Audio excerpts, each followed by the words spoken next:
As you may know, I have prepared this podcast for Polish radio on Baha'u'llah and Baha'i Faith, and so I have some basic knowledge of the doctrine or the principles of this religion, but I have never spoken to a Baha'i follower. So maybe with you, I will have a chance to have a closer look at how it all works in Baha'i faith. And you've been a Baha'i follower for quite a few years. Do I understand well? I have actually. So I first learned about the Baha'i faith in India, and India actually has the highest population of like per capita of Baha'is in the world. Okay. And the Lotus Temple. So um, I'm I'm I'm jumping around a little bit here, but there's houses of worship, temples, and there's continental houses of worship, and there's one on every continent. So we have 8 of them, and the one in India is called the Lotus Temple. And if anybody wants to look it up, it's amazing. It's beautiful. It looks like a white lotus on a pool floating, and it's the most visited building in the entire world. Okay. So I was in India, and in contrast to North America, in India, one of the first few questions you are asked when getting to know someone is, what's your religion? And Okay. I ended up working at a school that was owned by Baha'is. And so all around the school, there were posters um, like inspired by the teachings of the Baha'i faith. And one of the most important teachings is the education of children, and that every child is a mine rich in gems. So we have treasures inside us. And it's a little bit in contrast to the Western idea or the traditional model of teaching children, where the teacher is seen as the expert and the child is seen as an empty vessel in which to pour the learnings. So, from the Baha'i perspective, every child has capacities and wisdoms, jewels, and gems inside them. And it is the task of the teacher to cultivate and polish and bring them to capacity. So, and every So, child is potentially the light of the world. This was another quotation. And this was very inspiring to me. You know, one of the major principles of the Baha'i faith is the elimination of all kinds of prejudice, racial yes. prejudice, gender equality, class prejudice, cultural prejudice. So this was another aspect that was really spoke to me. But I don't want to get carried away. Why don't you take Yeah, but yeah, I understand that this is what attracted you to this faith in the first place, and but it seems to be working for you. Yes, you've been in Yeah, this, you have yeah. remained in this faith for quite a number of years. Yeah, How many years? Like it was 2001 that I first learned about it. so it has been 20 years. So if the faith seems to be working well for you. It seems to nourish your soul and be good for you. Yeah. It is. You know, it really is. Like I grew up Roman Catholic, um, and we would go to church on occasion. The Roman Catholic traditions never spoke to me. I remember when I had to go to confession, obligatory confession, um, Okay. enforced by the parental authorities. And my brother joked, like, were you in there for so long? And I said, oh, I was discussing with the priest whether or not dogs have souls. So, Okay. um, I was always looking for deeper answers, and I was not able to find them. Um, when I became older, went to university, I moved away from that kind of organized religion because it never really felt right for me. But from the time I was a child, I was very mystical. I always had a very deep personal connection to the divine, and I felt it most when I was in nature. And I would always talk to God, always pray. So this connection was always very strong. And I think for many people it's not like that. They don't have this faith, but for me it was palatable. It was as real as anything.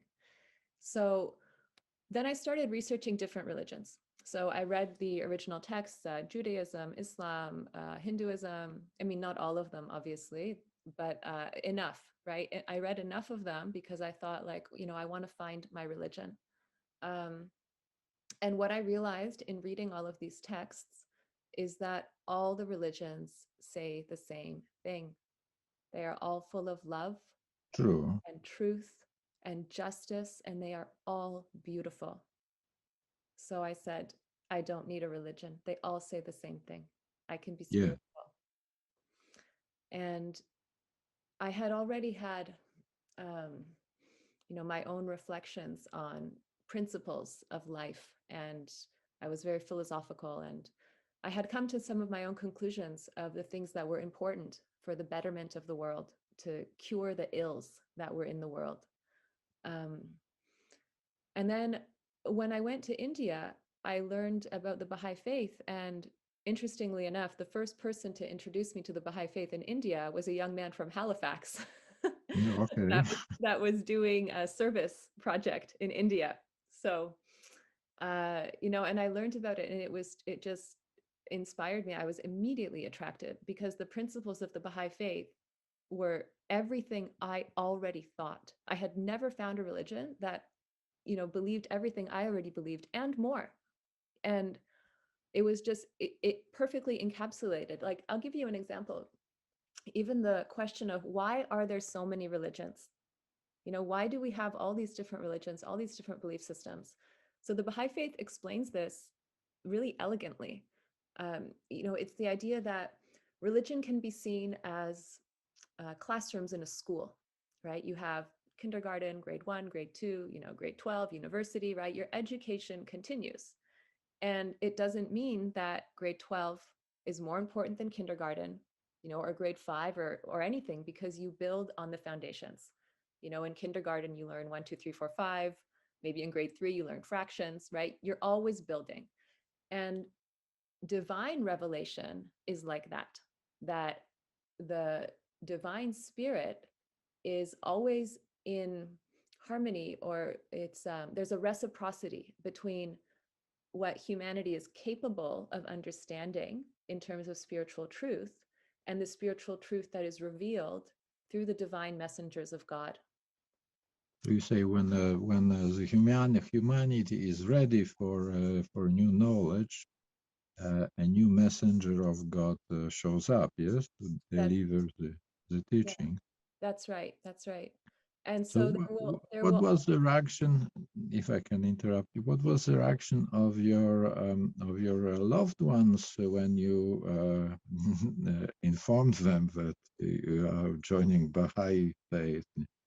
Well, I was very surprised by their reaction, actually. I thought they would be happy and say, "Good for you, Anya. You found your religion. You found your path. You have embraced your truth. We're so happy Yeah, for you." yeah. Actually, it was the opposite. They are still upset about it. They still don't get it.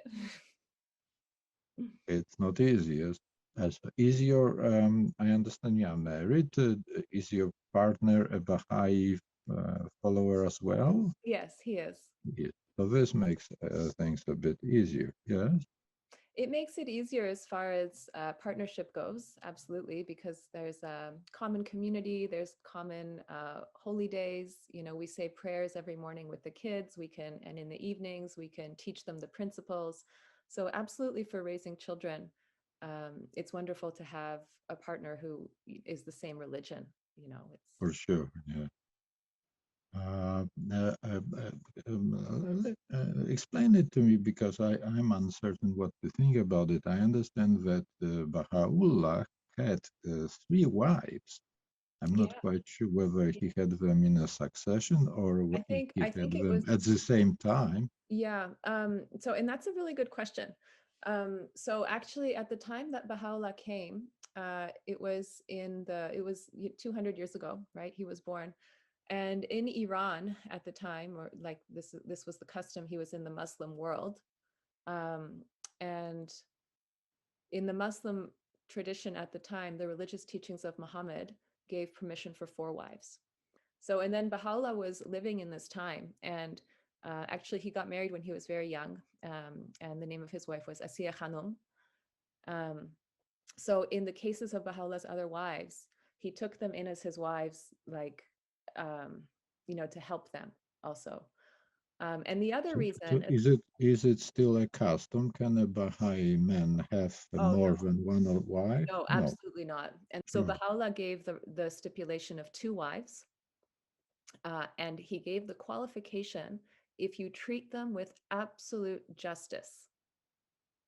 And Abdul Baha, the son of Baha'u'llah, and Baha'is view Abdul Baha as the perfect example of his father's teachings, and also the only interpreter of his teachings. So the interpretation that Abdul Baha, which means servant of glory, it was a name that he took for himself because Baha'u'llah means the glory of God. And Abdul Baha took the name for himself, the servant of glory. And he dedicated his entire life and he suffered imprisonment with his father. And so he is the only official interpreter at the time of the Baha'i writings. And he gave the interpretation, he elucidated the comment of Baha'u'llah that two wives and absolute justice. He said, actually, it's impossible. You actually cannot treat people with absolute justice.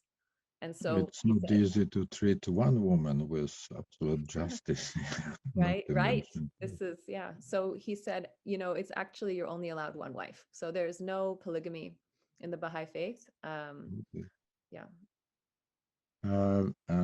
What I like about Baha'i as well, that this is what they say, that this is a religion without clergy. Yeah. But I Yeah. assume that, there are these spiritual assemblies on different levels, including the main, I believe it's called the Universal House of Justice. Mhm.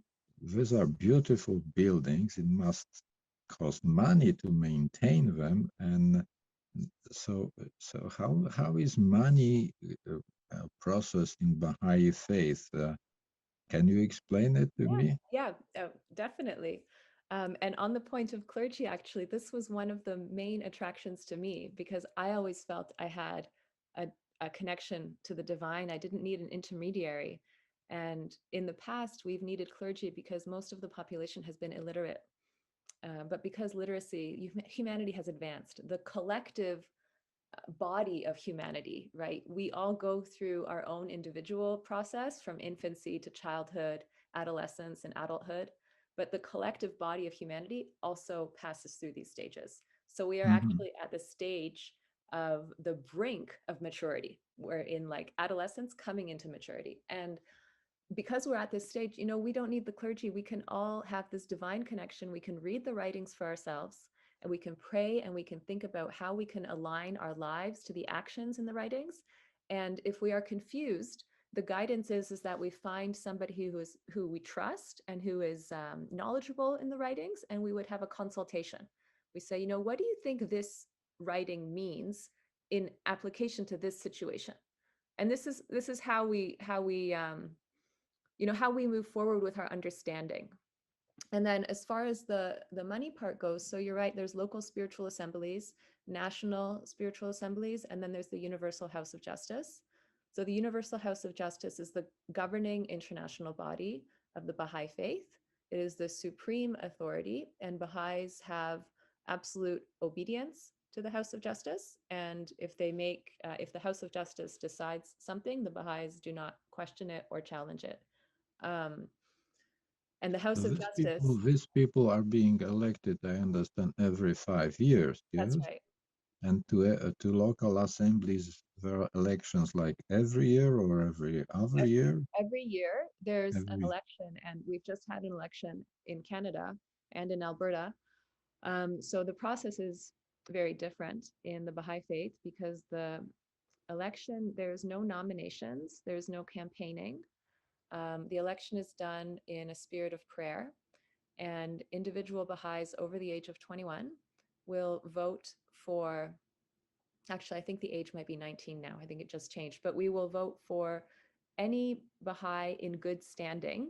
So, who has not lost their voting rights for some reason, but we will vote for any adult Baha'i over 21 that we think would do the best job as Okay. in representing the community. And then the So top, have you ever been elected to any of these bodies? Yeah. no, no, it's I don't think Baha'is actually like it's a really big commitment, right? And it's a very challenging service role because you can imagine in a marriage when you have a difference of opinion and how long it takes between two people to resolve something. True. Imagine with nine people trying to arrange, there's a lot of discussion. And I think knowing the intimate affairs of the community and trying to navigate and help and assist people is very challenging. So I don't But know if any returning to this issue of money, how is money handled? Do you yeah. need to, So let's say, give a certain percentage of your income to some body, or how does it all work? so there's two ways. One of the principles of the Baha'i Faith is the elimination of the extremes of wealth and poverty. Okay. We it's definitely it's not communism. Everybody has the same thing. For sure, there are some people that work harder, they're going to have more, and other people who, uh, who are going, and that's who are going to have less, and that's okay. But what's happening in the world right now is it's a travesty, and it is an assault on the nature of humanity, where some people in the world do not even have enough money for food, water, shelter, basic necessities, and other people spend their time building rockets to go to outer space. It's not fair. So there's two ways that the Baha'is, the one system which I'll talk about first, which answers this challenge of the extremes of wealth and poverty, is called the hukukullah, which means the right of God. And it's a very beautiful system because it doesn't tax anybody beyond their capacity or beyond their spiritual feeling of generosity and necessity, actually, because for the hukukala payment, when you have over a certain amount, then you give 19% to the hukukala. But It's like a fund for yeah, and there will be trustees community that manage purposes. the hukukala, and then the hukukala is used for different humanitarian initiatives. But what happens is it's not everybody that has to give. It's only on what you have extra. So after you take care of all of your necessities, whatever you have extra left over that you spend on, it's known as a luxury, you give 20% of the money you've spent on a luxury. So if somebody is, they only have enough money to survive with their family, with their kids, they're not making anything for luxuries, they don't give money to the hukukala. I see. And then the other way that money is managed, and this would speak more to the way the buildings are upheld, is there's the funds of the faith. So there's the local fund, the national fund, international fund. There's various funds, and one of the principles of the Baha'i Faith is that the Baha'is will contribute to these funds, but nobody is going to walk after you and say you haven't contributed. And it's the same with the hukukala. Nobody is going to get involved and say, oh, how much money are you giving? It's very much to the left to the spiritual consciousness of the individual. And I like it very much. Yes. the guidance with Uh, giving to the Baha'i funds, if I can just explain one more aspect, is the idea is to give sacrificially. So if one person has billions of dollars and they give, 100,000 or 500,000 or whatever it is, this is not really a sacrifice. It's, but I there's don't a feel it. Yeah. story, there's a story of some Baha'is in Africa, and they wanted to give to the fund, and there was a Baha'i meeting going on, and they walked for 3 days carrying coconuts, and this is their contribution to the fund. And the sacrifice is what is important. This is a greater contribution than somebody else giving thousands of dollars when they have millions. So it's not about the financial aspect. Giving to the fund is a spiritual bounty. It's all very fascinating what you share with me. Being aware that we have only, I guess, 30 minutes for this conference. Before we finish, I wanted to ask you, because I know that you are an artist as well, and I assume that perhaps some of your art is also inspired by your spiritual beliefs. Could you speak a bit about this, or maybe show a piece of your art that was inspired by Baha'u'llah or any other teachings or any other persons? Yeah, I'm going to find one on my phone actually. Okay, so here we go. Let's see if I can see Okay, it. I can see it. Yeah. Yeah, it's, you can't really see the quality here, but this one is called the Fire Tablet. Okay. And the Fire Tablet is a prayer by Baha'u'llah, and it is my favorite prayer. It is just, if you read it, you really feel your veins, your body like on fire with the spiritual. It's a conversation between Baha'u'llah as a human pleading to God because of the difficulties that he has. And then God answers him. And the answer of God is so beautiful. In the name of God, the most ancient, the most great, indeed the hearts of the sincere are consumed in the fire of separation. Where is the gleaming of the light of thy countenance, O beloved of the worlds? Those who are near unto thee have been abandoned in the darkness of desolation. Where is the shining of the morn of thy reunion, O desire of the worlds? The bodies of thy chosen ones lie quivering on distant sands. Where is the ocean of thy presence, O enchanter of the worlds? Longing hands are uplifted to the heaven of thy grace and generosity. Where are the rains of thy bestowal, O answerer of the worlds? The infidels have arisen in tyranny on every hand. Where is the compelling power of thine ordaining pen, O conqueror of the worlds? Sounds very beautiful. Yeah, I would need And you know, probably a and bit then of time. later when God answers, he says, "O supreme pen," speaking to Baha'u'llah, "O supreme pen, we have heard thy most sweet call in the eternal realm. Give thou ear unto what the tongue of grandeur," so tongue of grandeur is God, "uttereth, O wronged one of the worlds." And O wronged one of the worlds is Baha'u'llah, because he has been wronged. And this is what it continues to say. Were it not for the cold, how would the heat of thy words prevail, O expounder of the worlds? Were it not for calamity, how would the sun of thy patience shine, O light of the worlds? Lament not because of the wicked. Thou wert created to bear and endure, O patience of the worlds.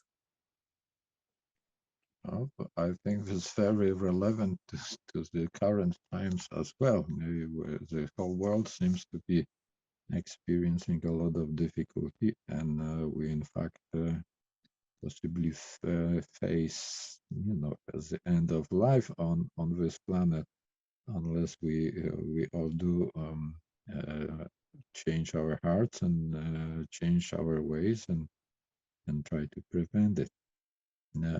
Ania, I thank you very much. This was fantastic to talk to you. I very much look forward to post it maybe on YouTube for others to get to know a bit about Baha'i Faith through your eyes and through your heart.